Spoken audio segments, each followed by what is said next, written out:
मिच्छाम परिहरदर सम्मतम छब्बीह आवश्य में उज्जुत होई पहि दिवसम।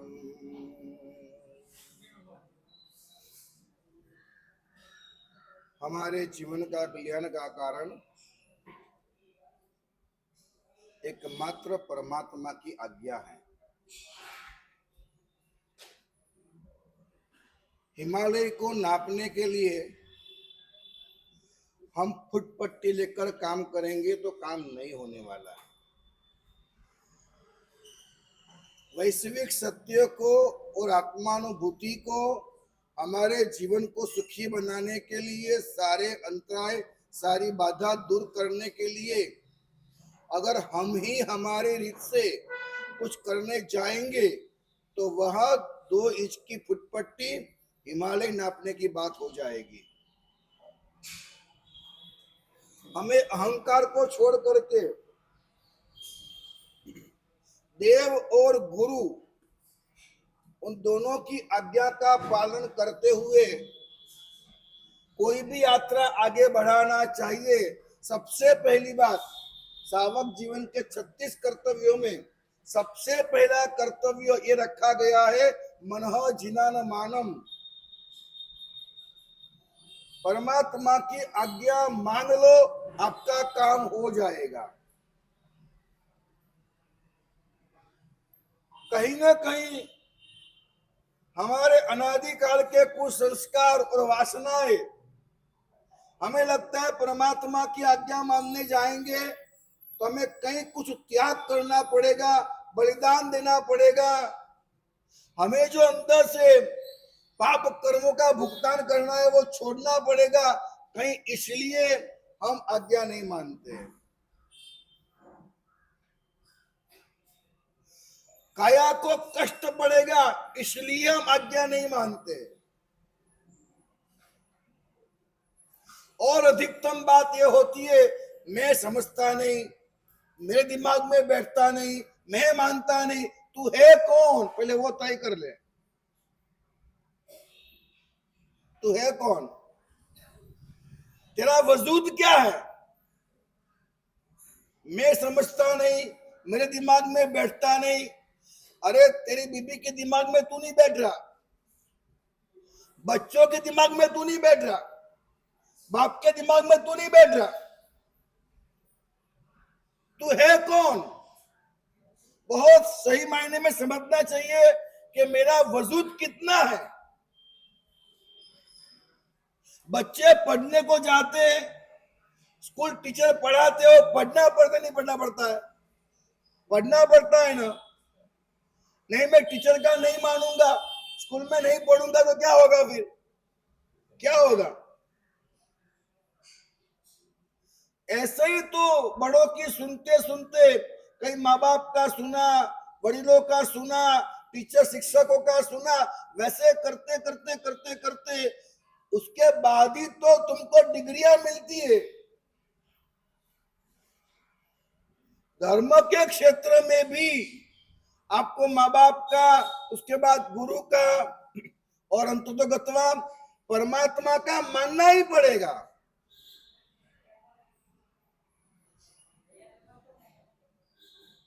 गुरु जी के पास बहुत सारे भक्त आए हुए थे, कई गांव से, कई इलाके से। गुरु का व्याख्यान चल रहा था, एक भक्त खड़ा हुआ, महाराज साहब रजा चाहता हूं, मुझे जाना है। महाराज ने कहा बैठ जा, बैठ जा, व्याख्यान सुन ले, आज का दिन यहाँ रुक जा, रात को बैठेंगे, कुछ बातें करेंगे, कल तू निकल जाना। नहीं महाराज साहब बहुत सारे काम अटके हुए हैं, मुझे तो जाना ही पड़ेगा। महाराज ने कहा कितने भी काम हो, सबसे बड़ा काम है कि ज्ञान की प्राप्ति करना। कुछ चर्चाएं करते हैं ज्ञान की, तो रुक जा रुक जा, बहुत कहा गुरुदेव ने। नहीं गुरुदेव माफ करना, फिर कभी आऊंगा, फिर कभी आऊंगा, निकल गया। जैसे ही उपासना से बाहर कदम रखा, जैसे ही मुड़ा बाहर जाने के लिए, वहां देखा सामने गधा भौंक रहा था। देखा कि निकलते ही गधा भौंकता है तो अपशुकन कहलाता है। अब गधा भौंक रहा है, अपशुकन हो रहा है, मुझे अभी नहीं जाना चाहिए। वापिस मुड़ गया और आके बैठ गया गुरु चरणों में। गुरु ने कहा क्यों, तू गया था, वापिस क्यों आया? बोले ऐसा हुआ महाराज साहब, अपशुकन हुआ, बाहर गधा भौंक रहा था तो वापिस आ गया। गुरु ने कहा गधे की सुनता है, गधे की सुनता है तू। आप मेरी बात को समझिए, आप किसका किसका सुनते हो, आप लोग तय कर लीजिए। किसका किसका सुनते हो और कब कब सुनते हो और क्या क्या नहीं सुनते हो। सुनते हो कि नहीं? कहते गुजराती में गरजे गधड़ाने बाप के हो पड़े। क्या कहते हो? गरजे गधड़ाने बाप के हो पड़े। अगर गरजे तो गधे को भी बाप कहना पड़ता है। और आप सोचिए, आपके घर के अंदर, आपके मित्र परिवार के अंदर, आपके बिजनेस के अंदर, व्यवहार के अंदर आप कहां कहां किस किस की सुनते हो, क्या क्या सुनते हो, क्या क्या नहीं सुनते हो। हा? जो अल्पकालीन आपके जीवन का पर्याय है उसके लिए सबकी सुनते हो। सुबह सुबह मॉर्निंग वॉक को निकला था, दौड़ रहा था, मॉर्निंग वॉक कर रहा था अच्छे से, और अचानक से ऊपर से ईंट गिरी, 2 इंच का फासला रह गया, ईंट चकनाचूर हो गई। देखता है साला माथे पे गिरी होती तो क्या होता, मेरा माथा टूट जाता ना, फट जाता।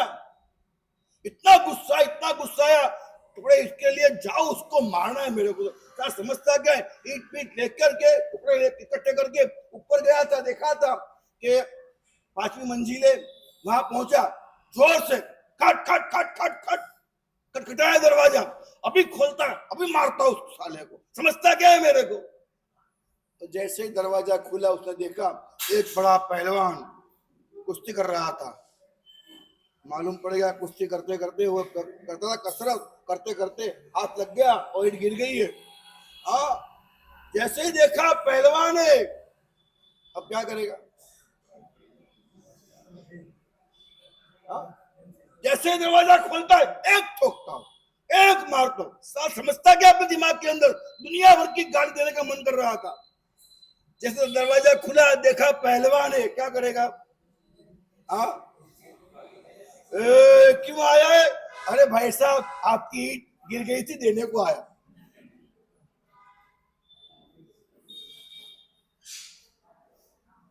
गरजे गधेड़ाने बाप कहवा वाला छी आपने, मतलब क्या पुजारी है।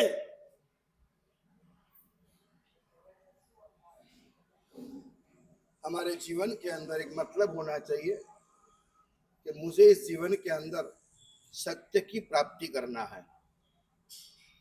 मैं कितनी मात्रा में सद आचरण कर पाऊं न कर पाऊं पता नहीं है, कितनी मात्रा में मैं सद आचरण कर पाऊं न कर पाऊं पता नहीं है, लेकिन सत्य क्या और असत्य क्या, ये भेद तो मेरे दिमाग में आ ही जाना चाहिए।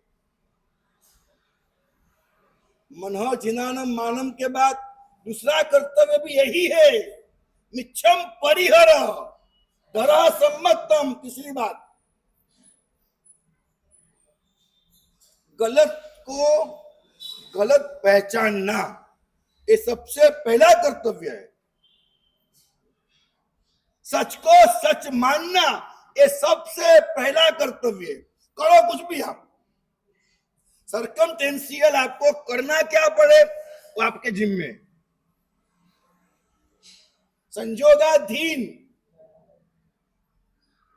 आपके शारीरिक आसक्ति होने से आपको क्या करना पड़े वो आपकी मर्जी। मैं तो आगे बोलता हूं, आपकी आसक्ति की वजह से भी, आसक्ति स्वीकार्य, आसक्ति स्वीकार्य नहीं है, फिर भी मैं कहता हूं आसक्ति की वजह से भी आपको क्या करना पड़ता है आपके जिम्मे। लेकिन जीवन में इतना कर्तव्य तो सच क्या है, सच क्या है, सच क्या है, उसकी तो एक अविरत और अविराम शोध होनी चाहिए। यह जीवन मात्र इसीलिए है कि हम सच्चाई की प्राप्ति करें। What is reality, what is fact.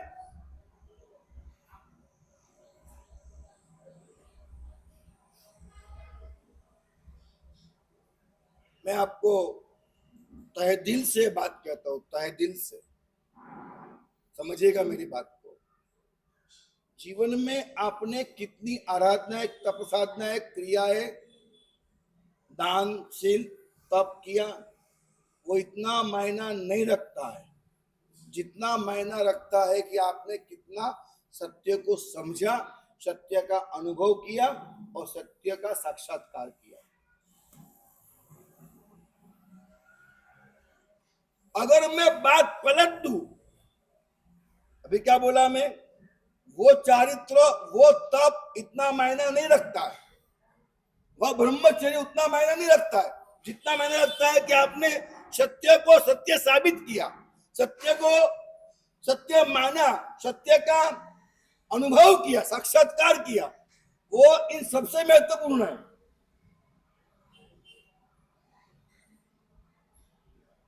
इसके आगे की एक बात बोलता हूं। आप वर्तमान में जो भी दान देते हैं, तप करते हैं, ब्रह्मचर्य पालन करते, जितना भी सदाचार पालन करते, जितना भी चारित्र पालन करते, उन सब का अगर कोई एक मकसद है तो वह मकसद है सत्य की प्राप्ति। समझ में आता है? हम कुछ भी करें, सारी क्रियाओं के माध्यम से what is reality, what is reality, what is reality, हकीकत क्या है, हकीकत क्या है, उसे पहचानिए। हकीकत क्या है?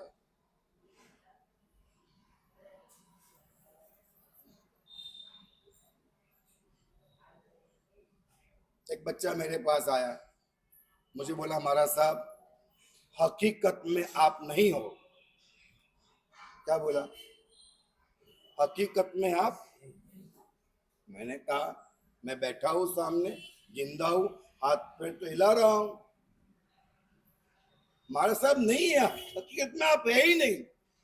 क्या मतलब है इसका, क्या मीनिंग है इसका? कोई आपको बोल दे कि हकीकत में आप नहीं हो, क्या लगेगा आपको?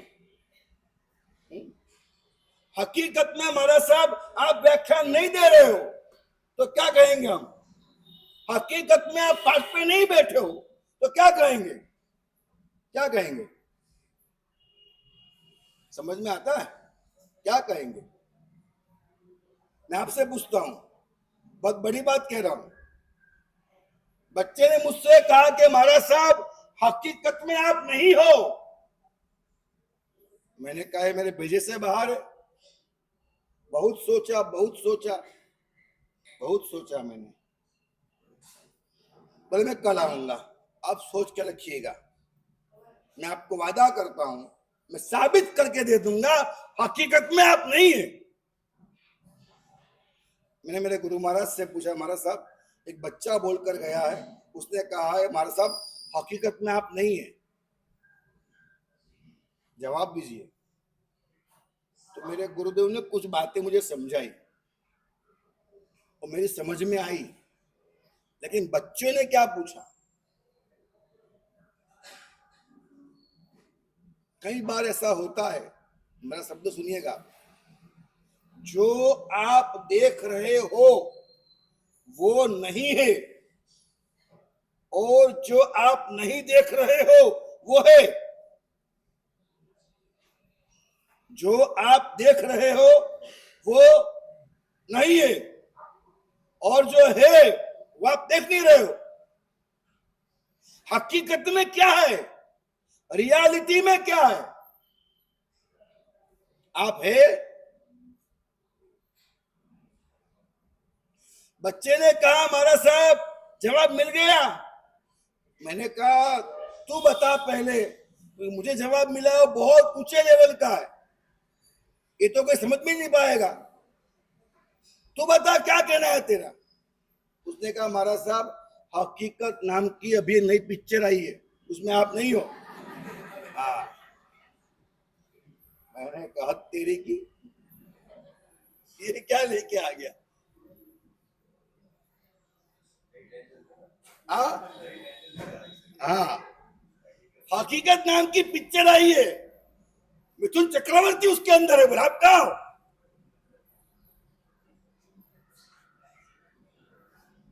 सत्य भी सापेक्ष होता है, सत्य भी सापेक्ष होता है।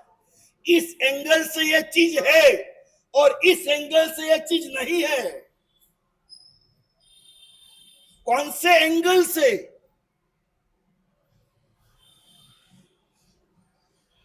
कौन सी बात सही? मैंने कहा तूने जो भी कहा, मेरे दिमाग में एक बात बैठ गई है, हकीकत में मैं नहीं हूं। कैसे कैसे? जनक राजा, एक दिन की बात है, अपने महल के अंदर, अपने बेडरूम के अंदर जनक राजा आराम से सोए थे और जनक राजा को एक ख्वाब आया और ख्वाब के अंदर उन्होंने ऐसा ख्वाब देखा कि वो एक भिखारी है, वो कई दिन से भूखे है, पेट पाताल में पहुंच गया है, पहनने को पूरे कपड़े नहीं है, चिथड़े हाल शरीर है और बस कमर झुकी हुई है, हाथ में लकड़ी है और गजमा बाप गौर गौर गौर गौर गौर गौर भिख मांगने को निकला है।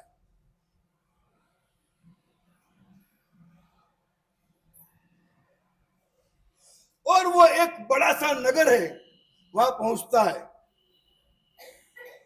नगर के वहां पहुंचा तो रात को 2, 2:30, 3 बज गई होगी और वो तो नगर के प्रवेश द्वार में अंदर जा रहा है।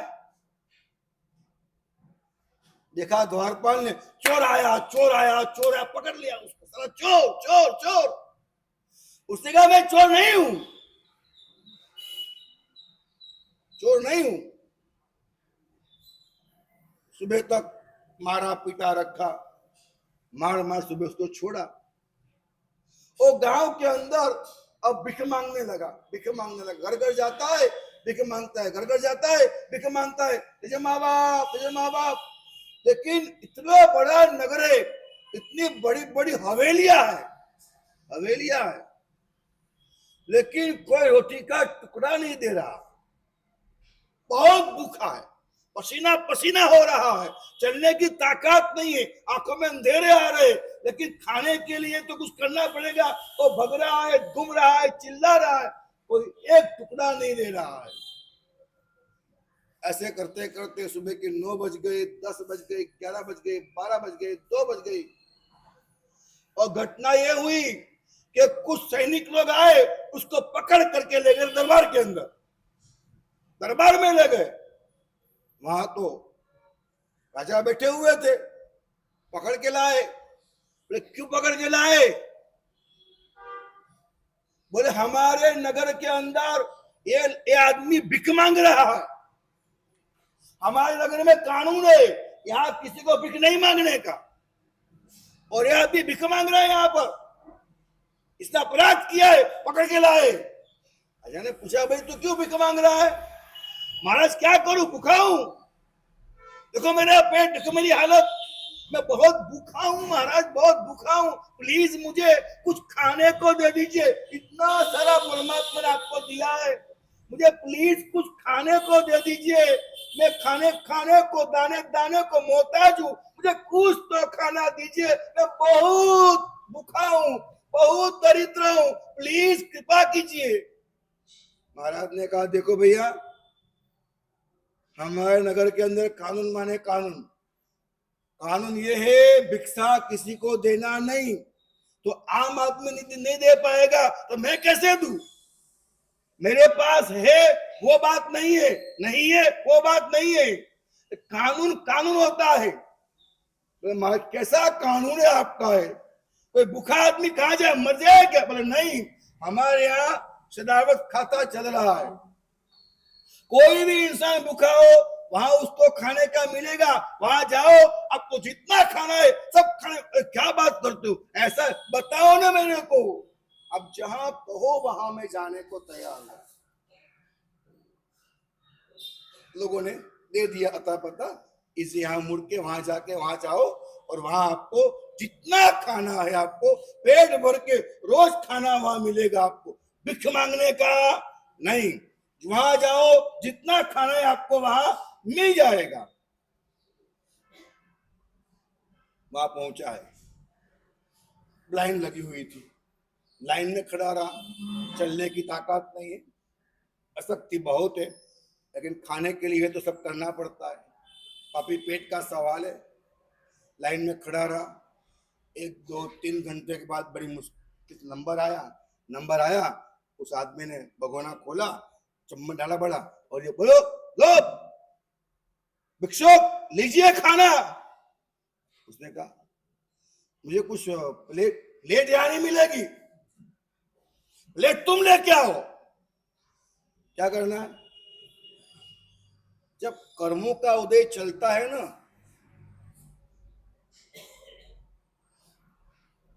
देता है तो छप्पर फाड़ के देता है और लेता है तो थप्पड़ मार के लेता है। अब क्या करें, कड़ी भूख लगी है, सामान तैयार है, सामने सब खाने का दिख रहा है, पात्र नहीं है। अरे आप क्या जो भी पात्र हो दे दो ना यार, मुझे दे दो ना, मुझे हाथ में दे दो, हाथ में, मैं हाथ में खा लूंगा, प्लीज मुझे कुछ तो दो, थोड़ा तो दे दो। नहीं, कानून माने कानून, हम प्लेट में ही देंगे। अंधा कानून होता है ना, कैसा होता है, अंधा होता है, पट्टीबंदी होती है, अंधा कानून है। कृपया जिंदगी में ऐसे कानून मत रखना कि जहां इंसानियत मर जाए, जहां अंदर से एक दया मुरझा जाए, वो कानून किसी काम का नहीं है। कानून माने कानून, प्लेट लेके आओ और पेट भर के खाओ। अब कहां जाओ प्लेट लेने के लिए, इतना दरिद्र असक्त भूखा अब प्लेट के लिए घूम रहा है। देखा गांव के बाहर एक कुंभार चकड़े पे बना रहा था प्लेट, जाके बैठ गया, भैया भैया कितनी अच्छी अच्छी प्लेट है, मुझे प्लेट दे दो ना। आप बोलो ये दू ये दू ये दू ये दू, बहुत खुश हो गया। उसने कहा ये बड़ी वाली प्लेट दो, बहुत खाना खाना है, बड़ी वाली प्लेट दे दो। बोले ठीक है, निकाली तो लीजिए। तो ठीक है, मैं कहाँ जा रहे हो, बस प्लेट दिया, मैं खाना खाने जा रहा हूं। भाई खड़ा रहे, पैसा दे। मेरे पास पैसा, डंडा लिया हाथ में, ऐसे चला आते हो बिना पैसे, मारूंगा, भाग यहां से। अरे बाप रे बाप, बिना पैसे, बिना प्लेट के खाना नहीं और बिना पैसे की करे क्या। हाँ, बिना प्लेट के खाना नहीं और बिना पैसे की प्लेट नहीं। पेट तो है, प्लेट नहीं है। पेट में डालने को प्लेट चाहिए और प्लेट के लिए पैसा चाहिए, पैसे के लिए थोड़ा सा। अब क्या करे, तकलीफ भयंकर है। कानून है खाना देंगे नहीं भिख में, कानून है बिना पेट के देंगे नहीं, कानून है बिना पैसे प्लेट मिलेगी नहीं। अब करे क्या, तो वो प्लेट ढूंढ रहा है, पूरे गांव में घूम रहा है, कहीं प्लेट पड़ी है, कहीं कचरे में प्लेट पड़ी है, वो ढूंढ रहा है। ऐसे करते करते रात को 8 9 बजी होगी, उसने एक कचरे के ढेर में ढूंढना शुरू किया, कहीं कोई प्लेट मिल जाए, कहीं कोई प्लेट मिल जाए। उसको वहां टूटे हुए प्लेट के 4 5 ठिकरे मिल गए। लगा के देखा, थोड़ा बहुत तो है, जुड़ जाएगा, थोड़ा बहुत तो जुड़ जाएगा। बड़ी मुश्किल से लिया, कहीं से भी ढूंढ ढूंढ के रस्सी ढूंढी, रस्सी लेके उस प्लेट को बांधा। भले ही दोरी के ऊपर खाना पड़ेगा तो सही, प्लेट तो बन जाएगी। बड़ी मुश्किल से उसने वो ठिकरे लिए, दोरी ली, उसके ऊपर उसने वो रस्सी बांधी और बड़ी प्लेट बना बना के देख रहा है, चल रहा है, देख रहा है, चल रहा है। अब जाऊं और वहां से खाना खाऊं। जैसे ही वो जा रहा है प्लेट लेकर, सामने से आवाज आई, भागो भागो भागो, पागल हाथी गा रहा है, भगो भगो भगो। और लोग भगने लगे, भगने लगे, भगने लगे। तो ये भी थोड़ा सा घबराया, भगने लगा, अशक्त था, लोगों की भीड़ थी, धक्का लगा, गिर गया और प्लेट टूट गई और चिल्लाया, ओ बाप! चिल्लाया क्या? वहां जग गया वो, जहां चिल्लाए हो बाप, वहां वो जग गया। जगह देखता है, ये क्या हुआ? मैं कौन? मिथिला नरेश। मैं कौन? जनक राजा। और मैंने देखा वो भूख मुझसे बर्दाश्त नहीं हो रही थी, वो प्यास मुझे सहन नहीं हो रही थी, वो कपड़े चिथड़े हाल थे, गांव के लोग नकारते नकारते प्यासा भूखा में दाने दाने को मोहताज। ये क्या था? ये क्या था? ये क्या था? ये कहानी सच है, झूठ नहीं है। इसके ऊपर तो अष्टावक्र गीता बनी है, लेकिन थोड़ी सी मार्मिकता को पहचानना है, मार्मिकता को पहचानना है। ये क्या है? ये क्या है? ये क्या है? उनके मन में प्रश्न खड़ा हुआ, ये सच कि ये सच? क्या प्रश्न खड़ा हुआ? ये सच कि ये सच? सच क्या है? मिच्छम परिहर, मिथ्यात्व का त्याग करना है। दरा सम्मतम, सम्यक्त्व को धारण करना है। झूठ को छोड़ना है, सच को स्वीकारना है। झूठ क्या, सच क्या? झूठ क्या और सच क्या?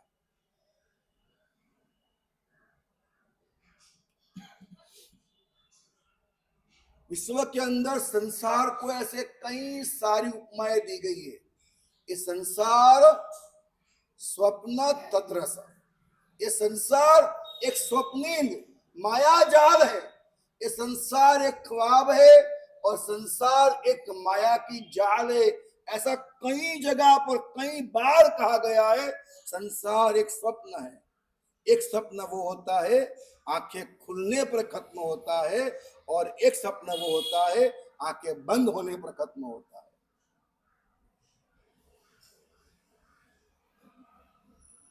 मेरे संसारी माता पिता आंखें बंद हो गई, आपके वहां भी हुई होगी ना आंखें बंद?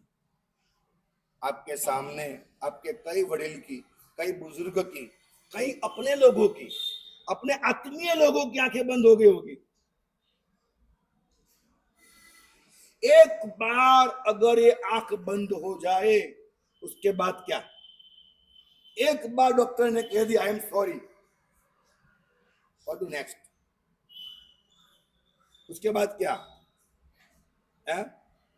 डॉक्टर इतना खाली कह रहे आई एम सॉरी, उसके बाद क्या? हम क्या करें तो हमारी जिंदगी हमारे हाथ में रहे? हम क्या करें आंखें बंद होने के बाद आंखें खुल सके? हम वो करें आंखें खुलने के बाद आंखें बंद ना हो। हम क्या करें? क्या करें? हमारे वडील गुरुदेव जी चंद्र सागर श्री महाराज साहब अचानक रात को 12 बजे कॉलेज हो गए। अचानक कॉलेज हो गए और समाचार मिले सुबह 3 बजे मेरे को कि आपके गुरुदेव चल बसे। अब क्या करें? अब क्या करें? वो क्या थे, कितने महान थे, क्या गुण गरिमाएं थी, वो सब दिमाग में आ रहा है। कोई चांसेस नहीं था कि जल्दी चले जाए। अभी तो बहुत करना था, बहुत जीना था, उनके पास से बहुत सीखना था हमें, लेकिन वो चल बसे। अब क्या करे?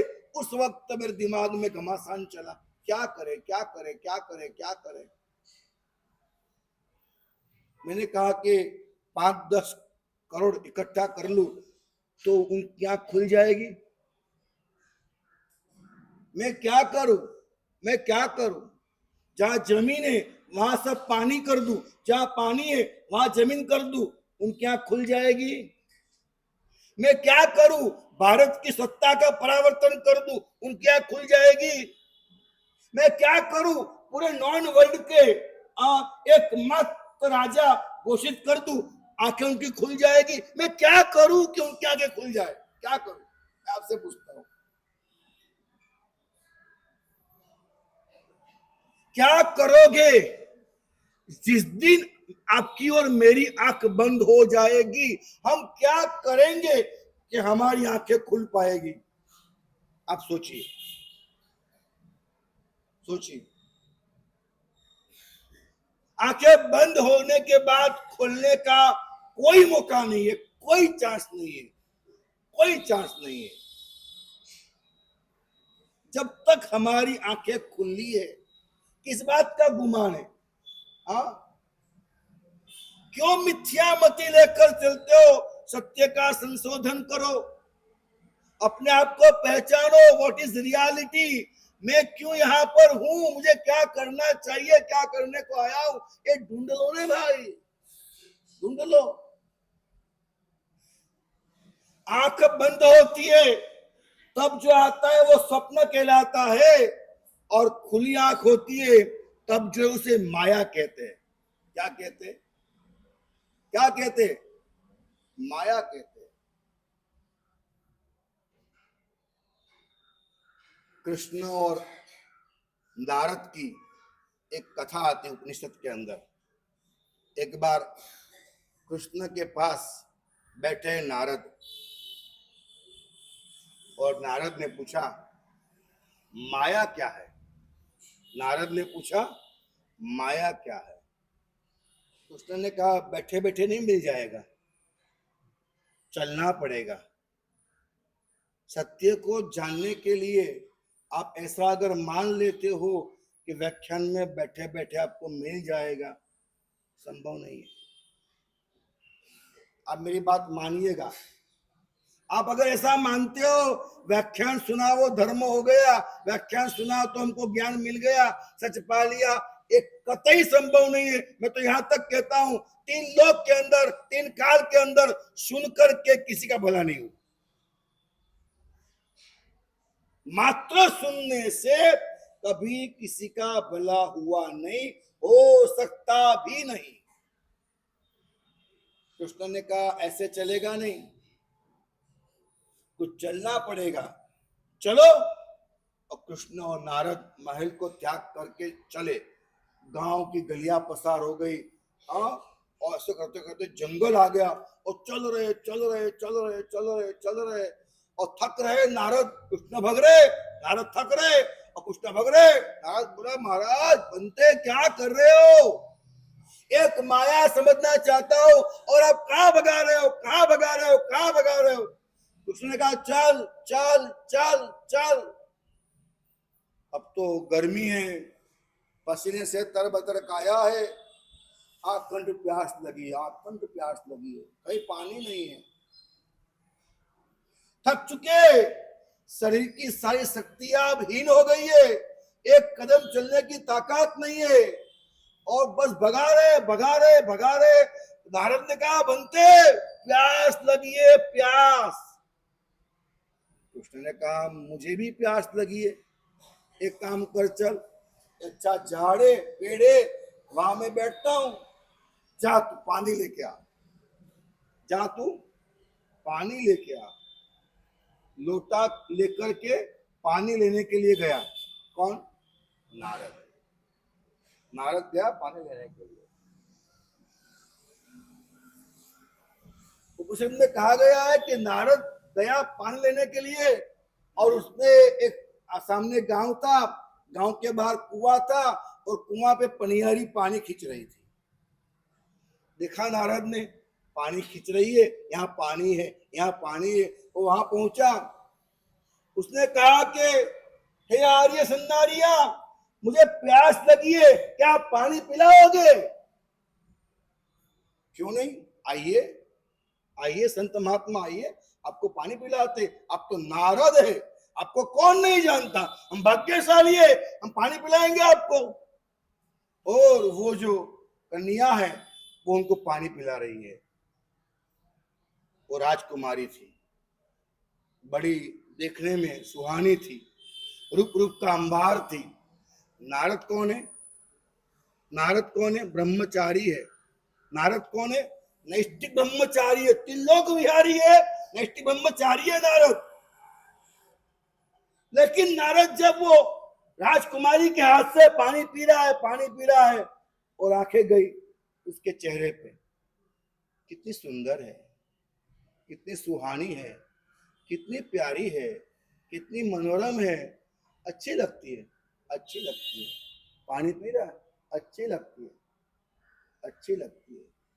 पानी मटका भर पी गया, पनिहार ने पानी बंद किया और वो उसने सोचा कि तो पागल हो गया, ये तो पागल हो गया। मटका लगाया और चलने लगी सब नारियां। राजकुमारी चली, नारद पीछे पीछे चलने लगा। अब मोहित हो गया नारद, नारी के पीछे नारद मोहित हो गया और नारी के पीछे पीछे पीछे पीछे चलने लगा। नारद भूल ही गया मैं कौन हूं, समझा? देखिए, एक प्रतीक है, एक स्त्रियां ने संसार, स्त्रियां ने वासना, स्त्रियां ने अनादि काल के कुसंस्कार, ये प्रतीक है। और कहीं हम मन में संकल्प करते, मुझे बंगला चाहिए, मुझे गाड़ी चाहिए, मुझे इतना पैसा चाहिए, मुझे इतनी इज्जत चाहिए, ऐसा कुछ भी हमको मिल जाता है, एक लक्ष्य मिल जाता है और हम उसके पीछे चल देते हैं। बंगले के लिए, गाड़ी के लिए, पैसे के लिए, इज्जत के लिए हम चल देते, हम सब भूल जाते हम कौन है, हम क्यों यहाँ आए थे, हमारी असलियत क्या है, हम क्या पा सकते थे, सब हम भूल जाते। और कोई एक ऐसा लक्ष्य पकड़ में आ जाता है, उसके पीछे पीछे अनुगामी बन के चलते रहते, चलते रहते, चलते रहते। नारद भी चला, नारद भी चला, चलते चलते चलते चलते राजकुमारी राज दरबार में गई, राजमहल में गई। नारद के पीछे पीछे चला गया राजमहल में, और जहां महाराजा ने देखा हमारे द्वार पे नारद आए, फूल बरसाए, स्वागत किया। नारद को ले गए राजा, बिठाया सिंहासन पे, अरे बैठिए बैठिए, हमारे भाग खुल गए, आज आप हमारे यहाँ। नारद जी कहो आपकी क्या सेवा करें, आपकी क्या सेवा करें, आप जो मांगो वो देने को मैं तैयार हूं, आप मांगिए, आप चाहिए, आप क्या इच्छते हो। नारद मोहित था, ये जान नहीं पाया मेरा सम्मान हो रहा है, वो वजूद क्या है, सिंहासन पे बिठा रहे हैं, वह वजूद क्या है, जो मांगो सो दे दूं, वो कह रहे उसका वजूद क्या है कि मैं नारद हूं। सब भूल गया। नारद ने कहा आप मैं मांगू वो दे दोगे? अरे क्या बात करते हो नारद जी, आप बोलो यार, अभी हाजिर कर दूं, सही में दे दोगे? और सही में दे देंगे। बोले बस मुझे शादी करना है। हाँ आपको शादी करना है, किससे? आपकी राजकुमारी से। राजा खड़ा हो गया, कितना सौभाग्यशाली में नारद के वहां मेरी लड़की, मैं आज देने को तैयार हूं आपको, आप शादी कर लो, मेरी बच्ची आपको पाकर बहुत खुश हो जाएगी, बहुत खुश हो जाएगी, मैं भी बहुत भाग्यशाली हूं कि नारद मेरे जमाई। लेकिन लेकिन बहुत भारी होता है, लेकिन किंतु परंतु लेकिन एक छोटी सी अर्ज है। बोले क्या?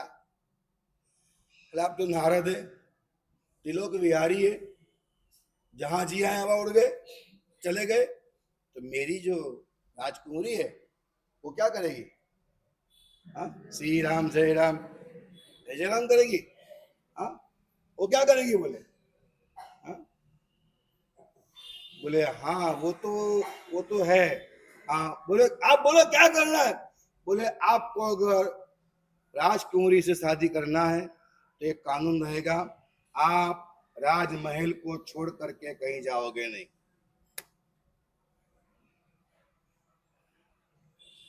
तहत्ती।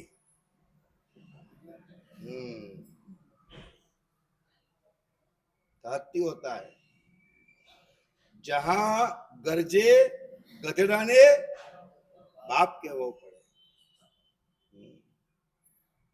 आशा रूपी दासी के वश पड़ जाते हैं, आशा दासी के वश हो जाते हैं। हम चप्पल घिसते हैं, उनके चरण चूमते हैं और पैर धोकर पानी पीते हैं। हम क्या नहीं करते वो सवाल है। सब कुछ नीच, गंदा और हल्का काम सब करने को आप तैयार हो जाते हैं, सब करने को। मुझे बात पे से कुछ कहने की जरूरत नहीं है। आप सोच लो, आप सोच लो, आपने क्या क्या पाने के लिए क्या क्या किया है, आप सोच लो। पैसे पाने के लिए अंदर अंदर, बाहर कुछ भी आप करते हो, अंदर आप क्या कर रहे हो आप सोच लो। किसके अंडर में रहते हो, किसकी गालियां सुनते हो। ये बाहर की बात है, बेडरूम की बात तो छोड़ ही दो सब। बेडरूम में कितना रोना पड़ता है, बेडरूम में कितना रोना पड़ता है, बेडरूम में पैर दबाने पड़ते हैं। ऐसी कई सारी बातें अलग अलग अलग, किसी को नसीब में होता है, किसी को नसीब में होता है। हर एक के नसीब में कुछ ना कुछ तो होता है, संभालना पड़ता है। कुछ भी करने को इंसान तैयार होता है, दिल में एक वासना बैठ जाती है, एक इच्छा बैठ जाती है।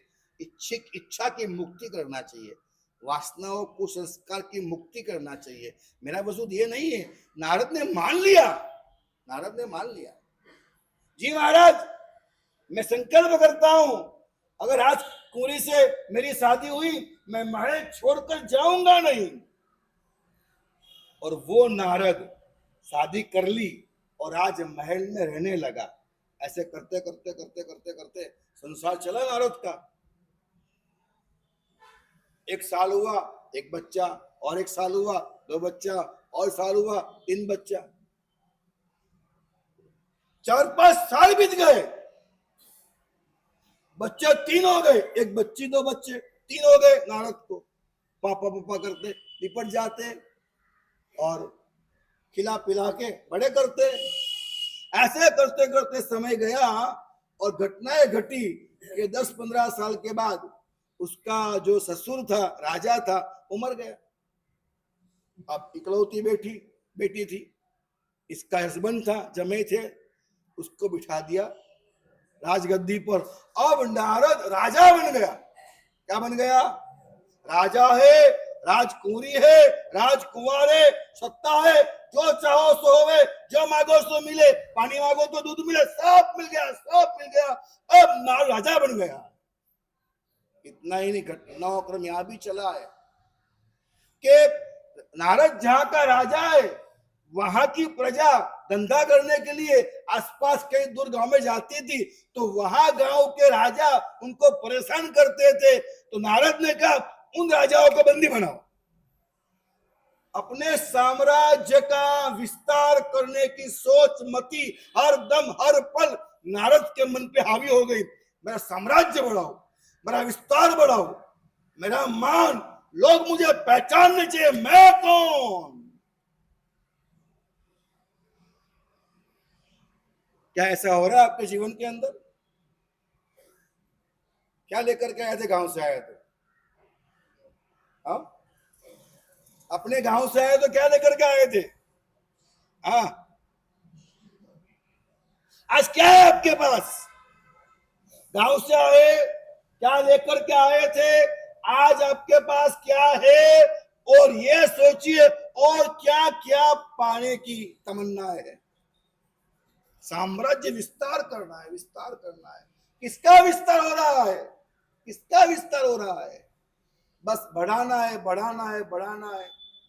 और अपने राज सुख के अंदर निमग्न डूबा हुआ है नारद, भोग विलास चकचूर है, मजे छान रहा है। और एक दिन दौड़ता दौड़ता दौड़ता सिपाही आया, महाराज महाराज गजब हो गया, गजब हो गया। क्या? दुश्मन राजाओं ने इकट्ठे होकर के आक्रमण कर दिया है। धावा बोल दिया। अब क्या करे, क्या करे, क्या करे, क्या करे? युद्ध कराओ, तैयारी करो। और घमासान युद्ध हुआ। सामने इकट्ठे 8-10 राजा थे, बड़ा भारी सैन्य था, और इनका सैन्य वहां कम पड़ गया। लड़ाई करते करते करते लगा कि अब हार रहे। मंत्री ने कहा, कान में महाराज, समस्या बड़ी हो गई है, आप बच्चे बीबी के साथ भग जाओ, वरना यहाँ आपको सर कलम कर दिया जाएगा। महाराज ने सोचा, भगो, अब क्या करें? तो बीबी, बच्चे, एक पुतला कपड़े का, थोड़ा सा दागीना लेकर के नारद भगा। भूगर्भ माल से करता करता करता कहीं बाहर निकल गया। वो नारद जो राजा था रंक हो गया। फिर नारद अपना और अपने परिवार का पेट भरने के लिए अब वो नारद भिख मांग रहा। किसी ने कहा, देखो सामने नदी है, नदी के उस पार जो गांव है वहां जाओ, वहां आपको भिख मिलेगी, वहां भिख मिलेगी, वहां नौकरी मिलेगी, आपका गुजारा होगा। नदी पार करो, वहां पहुंच जाओ, वहां सब कुछ है। चलो चलते हैं। तो वहां एक खाली नैया पड़ी हुई थी, नारद ने ले ली, बीबी को बिठाया, 3 बच्चों को बिठाया, हलेसा मारते मारते नैया पार कर रहे। और जहां नैया पार कर रहे, करते करते करते पानी का बहाव बढ़ा और नैया उलट गई। नैया उलट गई, अरे बाप रे बाप, बीबी को पकड़ा, बच्चों को पकड़ा, तो वो डूब रहा है। अपने को निकालने के लिए बीबी को छोड़ा, बच्चों को छोड़ा, पोटला भी छोड़ा, सोना मोहर भी छोड़ी, जात को बचाना है, जात को बचाना है। कैसे भी करते करते करते करते करते नारद पहुंचा किनारे पे पहुंचा, देखा बीबी गई, बच्चे गए, पैसा गया, कपड़ा गया। हाय बाप भगवान, ए भगवान, मैं मर गया। आंख खुली तो कृष्ण ने कहा, हे नारद, हाँ बनते, मैं कहा हूं, ये क्या हुआ? कृष्ण ने कहा, नारद, 1 घंटे से मैं यहाँ वेट कर रहा हूं, तो पानी लेके आए। महाराज, 1 घंटे में सब कुछ हो गया।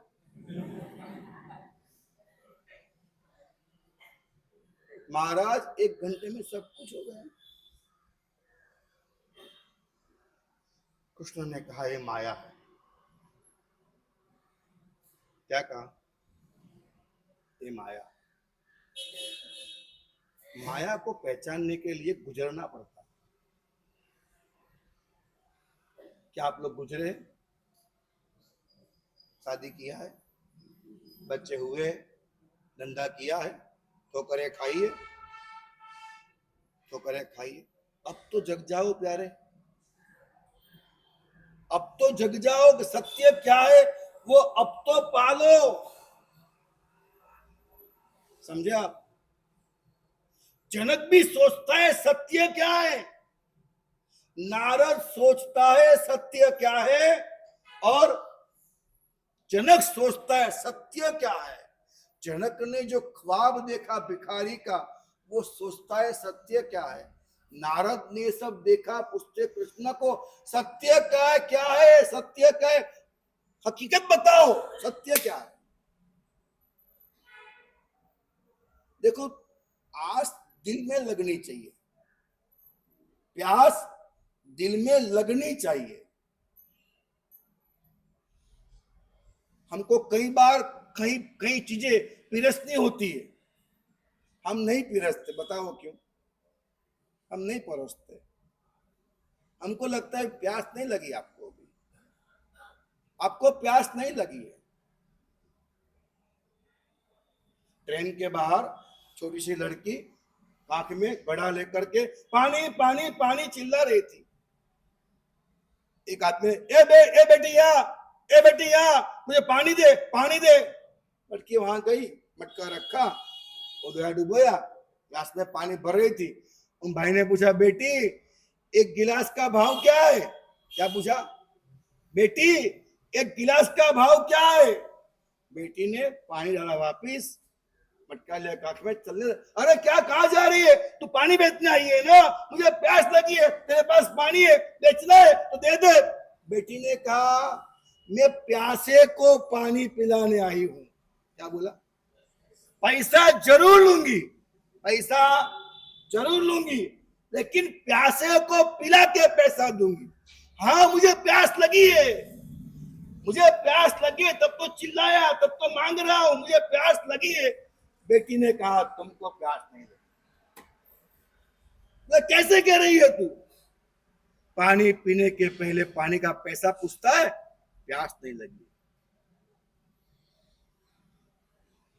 मुझे होता है कई बार ऐसा। आप लोग व्याख्यान में क्यों आते? चौमासा है तो जाना चाहिए, एक धर्म कर लेना चाहिए अपने को, और कोई धर्म हो ना हो ये धर्म कर लेना चाहिए। महाराज साहब अच्छा बोलते हो, मजा आती है। किसको? मन को मजा आती है क्या? आत्मा को? किसको मजा आती है?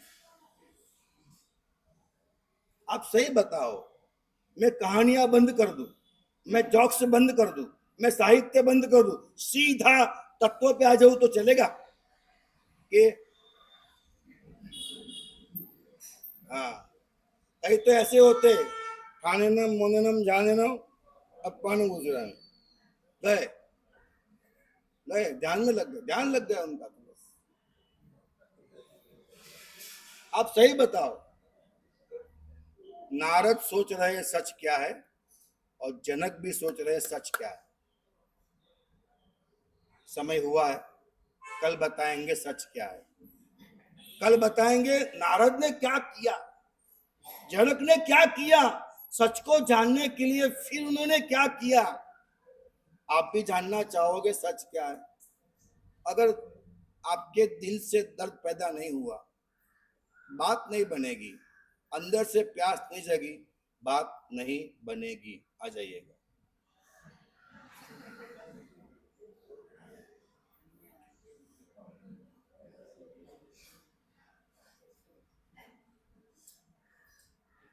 बोलो श्री भगवान स्वामी भगवान की जय।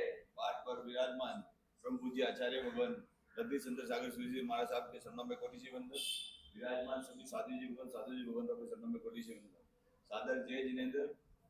आज कुंभ श्रीमती सुंदरबाई गोकुल चंद जी पोखरना मुकुंदा निवासी परिवार के यहाँ जाएगा। कैपिटल ग्रीन E4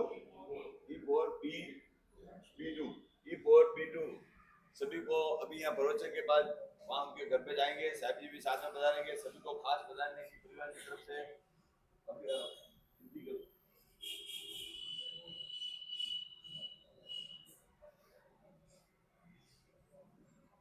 इनके घर पे जाएगा। सभी को खास बजाने की विनती।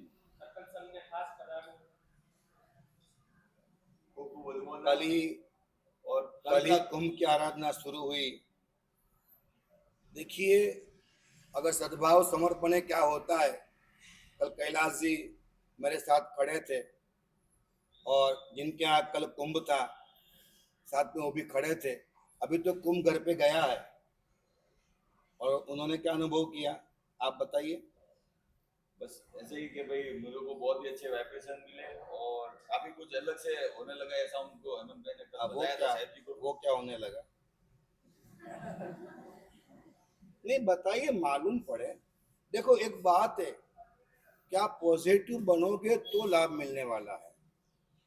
हेमंत भाई कल कुंभ लेकर गए तो उनको वहां बहुत वेब्स मिले, न मात्र वेब्स मिले, उन्होंने, आप बोलो, आपके मुंह से बुलाना है मेरे को।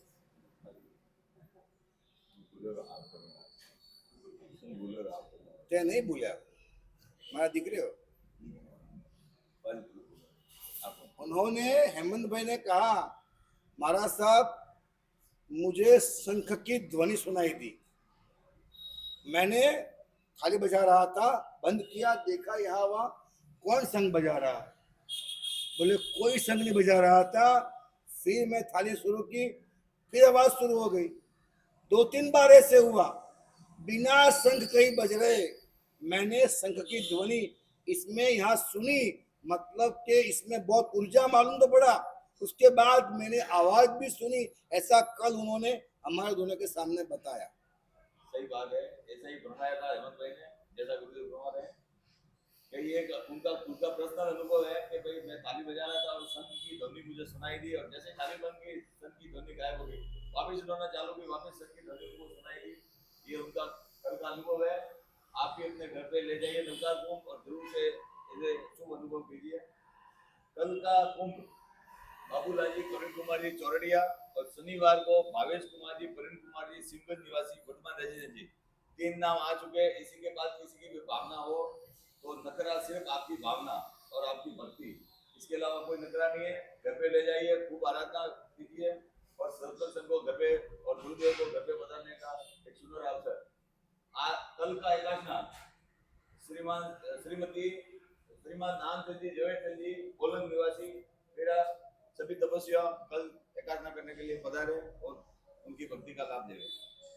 मैंने एक बात ये भी कही थी, आपके वहां कुंभ आएगा, आपके जीवन के सारे अंतराय दूर हो, तकलीफ का निवारण हो और आप चाहो तो आपके घर पे सुबह 5 बजे 6 बजे गुरु भगवंत आकर के गुरु गौतम पूजन, श्रीमंत्र पूजन, नौकार पूजन, ऐसा अच्छा अनुष्ठान भी गुरु भगवंत आके कराएंगे, आपके घर के अंदर कराएंगे।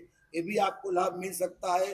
जिसको भी ये लाभ लेना है वो अपना नाम जल्द से जल्द या तो पुरुष महाराज साहब को या कैलाश भाई को, दो में से किसी एक को नाम लिखाइएगा। नाम आ चुके हैं, रविवार को किसी को भी लेके जाना है तो अपना नाम लिखवा देना और जल्दी भाई के पास या मेरे पास या रविवार के 2 ऑप्शन है, या तो व्याख्यान के पहले कुंभ में जाओ 8 बजे या व्याख्यान के बाद जाओ 12 बजे, 2 ऑप्शन है। इसे आपको करना कर सकते हो। 9 से 12 व्याख्यान रहेगा माइंड पावर का शिविर है। संडे के दिन माइंड मैनेजमेंट शिविर। शिविर का लाभ किसका है? संडे का पहले शिविर का शिविर पहले नाम किसका है? हीराचंद जी राजेंद्र कुमार जी मेहता। उनका एक पोस्टर बना देना अलग से, बराबर पोस्टर लगा भी देना, व्हाट्सएप घुमा देना लाभार्थी का, और लाभार्थी जो भी है उनको खास कर कौन है वो यहाँ बैठे, हाँ आप अपने पूरे फैमिली को भैया एक पोस्टर बना के, कल शांतिनाथ भगवान बताए हाँ वही है, मैं पहचान गया। तो आप अपने परिवार को सभी को कल खास बताइएगा कि इसलिए लाभ अपना है, सबको जुड़ना है। और आप सबका भी कर्तव्य है सभी को खास युवा वर्ग को बुला के लाना है। मैंने कल कहा था कि हर एक 5 को बोलेंगे, हाँ ऊंचा हाथ करो, किन्ने कहा 5-5 को बोलने का था। 4 दिन में 20 जन को बोलना है आपको, पछान लिया आपने। 4 दिन में 20 जन को बोलना है। क्या बोलना है? एक बार आओगे, इस बार नहीं आओगे, बार बार पछताओगे। बोलना भूलना मैं सबको बोलना, आप खाली बोलो, वो आएंगे, उनको लाभ होगा। ठीक है, अपने स्थान पे खड़े हो जाओ बक्साड़ी, चलो माथे पे ओढ़ के, सिर झुका के, हाथ जोड़ के 3 बार सभी गुरुदेवों को मन में लेकर के बोलना है।